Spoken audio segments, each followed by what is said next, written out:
واللیل اذا یغشا، قسم ہے رات کی جب وہ چھا جائے، والنہار اذا تجلی،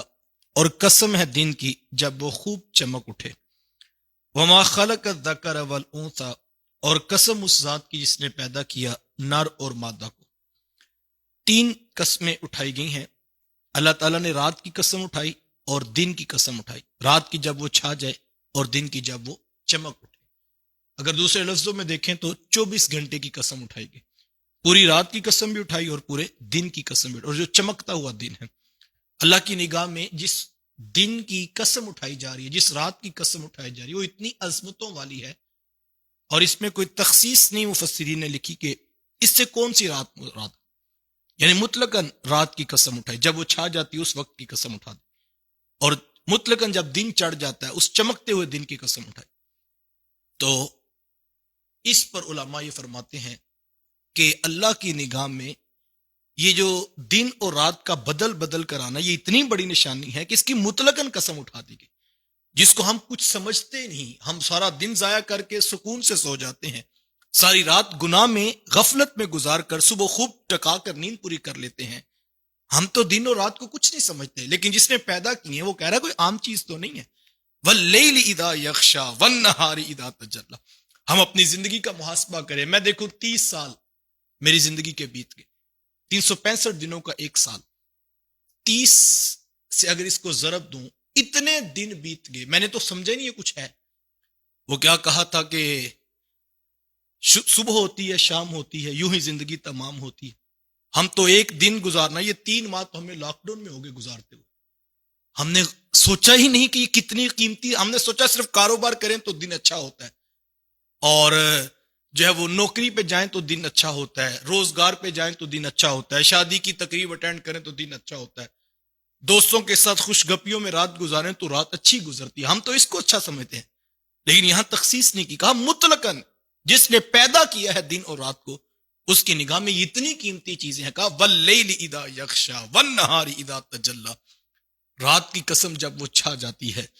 اور چڑھے ہوئے چمکتے ہوئے دن کی قسم جب وہ نکل پڑتا ہے، وما خلق الذکر والانثی، اور اس کی قسم جس نے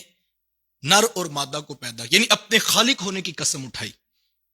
جہاں دن اور رات اس کی مخلوق میں آتے ہیں جس کو اس نے پیدا کیا، وہاں اس نے اپنے خالق ہونے کی قسم اس مخلوق کے ساتھ جوڑ کر بیان کی۔ 3 قسمیں اٹھائی گئی۔ وما خلق الذکر والانثی، اس نے نر اور مادہ کو پیدا کیا، اس خالق کی قسم۔ اور یہ آج اس وقت تو اس سے مراد شاید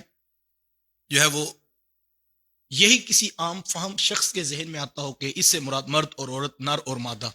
یہ 2 مفاہیم ہیں۔ چلو انسانوں سے آگے بڑھیں تو جانوروں کے اندر آپ کو یہ مفہوم نظر آئے گا کہ ہر جانور نر بھی ہے اور ہر جانور مادہ بھی ہے، لیکن آج سائنس اس کے کئی مفاہیم واضح کر چکی ہے، اور اللہ تعالیٰ فرماتا ہے وما خلق الذکر والانثی،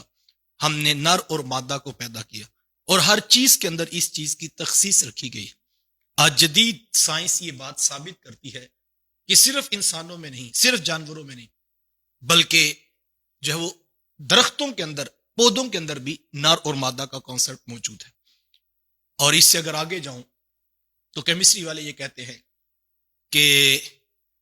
پروٹون اور الیکٹرون یہ بھی نر اور مادہ کا ایک مفہوم ہے۔ فرمایا ہر چیز کو ہم نے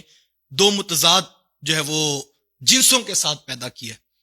تو پروٹون بھی موجود ہے اور الیکٹرون بھی موجود ہے، پروٹون کے اوپر پازیٹیو چارج ہے، الیکٹرون پر نیگیٹو چارج، دونوں کی کشش رکھی گئی ہے، اسی طرح جس طرح نر اور مادہ کے اندر کشش موجود ہے۔ تو جس نے پیدا کیا ہے وہ وما خلق الذکر والانثی، اس سے صرف نر اور مادہ اس طرح نہیں کہا، اگر پوری کائنات کو آپ جو ہے وہ ڈی کوڈ کریں، اور جو کچھ یہ آپ کو سامنے یہاں نظر آئے، یہ پینٹ ہے، اس کے اندر بھی جو ہے وہ اہل علم بیٹھے ہیں، اس کے اندر بھی ہائیڈروجن بانڈنگ ایک اٹیچمنٹ ہے،